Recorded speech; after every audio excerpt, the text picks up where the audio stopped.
नमस्कार, आदाब, सत श्री अकाल। हम आ चुके हैं देश और दुनिया की एक और नई खबर के साथ। चीनी सेना से बचने के लिए ताइवान को ये 7 घातक हथियार दे रहा है अमेरिका। भारत के दोस्त मालदीव के लिए महासंकट बना चीन। चीन के कर्ज का पहाड़ बना सकता है मालदीव को गुलाम। चीन का संकट, बूढ़ी आबादी, खराब अर्थव्यवस्था, आसान नहीं होगी जापान के नए प्रधानमंत्री योशिहिदे सुगा की राह। हम बताएंगे सारी खबर आपको पूरी डिटेल्स में, लेकिन उससे पहले अगर आपने हमारे चैनल को सब्सक्राइब नहीं किया है तो हमारे चैनल को सब्सक्राइब करें। चीनी सेना के हमले के मंडराते खतरे के बीच अमेरिका ताइवान को अवैध किला बनाने की कोशिशों में जुटा हुआ है। अमेरिका ताइवान को 7 बेहद खतरनाक हथियार दे रहा है, जिनमें क्रूज मिसाइल और ड्रोन विमान शामिल है। यही नहीं, अमेरिका के डोनाल्ड ट्रंप प्रशासन ने चीन पर अपना दबाव और ज्यादा बढ़ा दिया है। इससे पहले अमेरिका ने यह नीति बनाई थी कि वह ताइवान को ऐसे हथियार नहीं देगा जिससे चीन नाराज हो जाए। हालांकि हांगकांग संकट के बाद अब अमेरिका ने अपनी नीति को बदल दिया है। राष्ट्रपति वेन ने ताइवान की सुरक्षा को और ज्यादा मजबूत करने को प्राथमिकता दी है। ताइवान चीन का सबसे संवेदनशील मुद्दा है। चीन का कहना है कि यह चीनी प्रांत है और वह ट्रंप प्रशासन के ताइपे के सहयोग करने की निंदा करते हैं। उधर दक्षिण चीन सागर में चीन की बढ़ती दादागिरी को देखते हुए अमेरिका ताइवान को एक किला बनाने में जुटा है ताकि ड्रैगन को ताइवान चुनौती दे सके। वहीं भारत के दोस्त मालदीव के लिए चीन के कर्ज का पहाड़ बन चुका है महासंकट, बना सकता है मालदीव को गुलाम। बेल्ट एंड रोड प्रोजेक्ट के नाम पर पूरी दुनिया को कर्ज के जाल में फंसा रहा चीन अपने मकसद में कामयाब होता दिख रहा है। श्रीलंका के बाद अब भारत का एक और पड़ोसी देश एवं खास मित्र मालदीव चीन के कर्ज के पहाड़ तले दबता जा रहा है।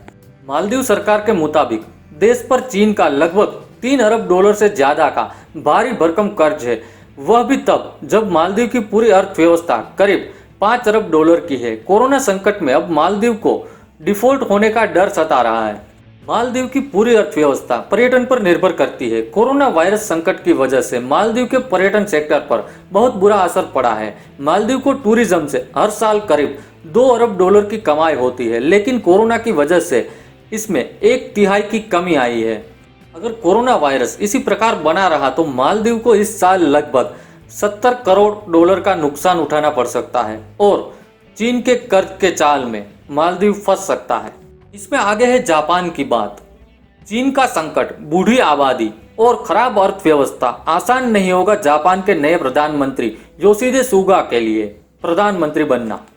जापान के नए प्रधानमंत्री योशिहिदे सुगा ने देश की कमान संभाल ली है।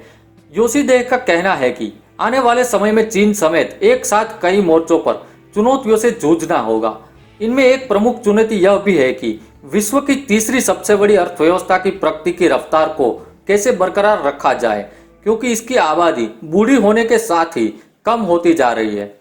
जापान के लिए एक तरफ अगर चीन का संकट है तो दूसरी तरफ देश में लगातार 8वें साल भी आबादी में दर्ज की गई कमी और 2050 तक इसमें लगभग 40% की कमी आने की संभावना है। बूढ़ी होती आबादी भी देश के लिए बड़ी चिंता का विषय है। जापान के राष्ट्रपति सुगा जिस राज्य से है वहां अकिता में 1/3 से अधिक आबादी लगभग 65 साल से अधिक उम्र की है। यहाँ 1950 के दशक से 1/3 से अधिक आबादी में कमी आई है।